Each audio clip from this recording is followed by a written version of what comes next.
నరేంద్ర రెడ్డి శక్తివంతమైన కార్యాచరణ చేపట్టి ఇలా మైనార్టీ సోదరుడు కాజామీని సస్పెండ్ చేసి ఆయన ఏదో సాధించాలనుకున్నాడు.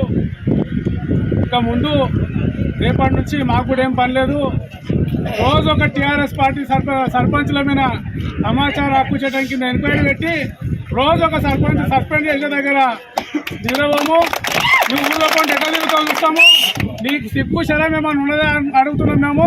ఇలా ఇదే నరేందర్ రెడ్డి నీ కింద ఉన్న సర్పంచులన్నీ అడుగు, ఎవరన్నా ఎదమీద చేసుకొని కరెక్ట్గా వాళ్ళు సర్పంచ్ పదవి చేస్తుండ్రా?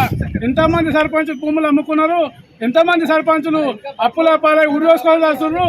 వాళ్ళందరికీ నువ్వు వాళ్ళకందరికీ ఎక్స్రే చేసేలాగా అందరికీ కట్టి మళ్ళా పాపం ఆయన సర్పంచ్ మైనార్టీ నాయకుడు మండలేటి క్వార్టర్ ఇచ్చినంత మాత్రాన ఆయన నీ పార్టీలోకి రావాలని మనం ఉందా అని అడుగుతున్నాం మేము. నీకు ఉత్తర దమ్ము ఉంటే ధైర్యం ఉంటే నువ్వు ముందర ఎమ్మెల్యే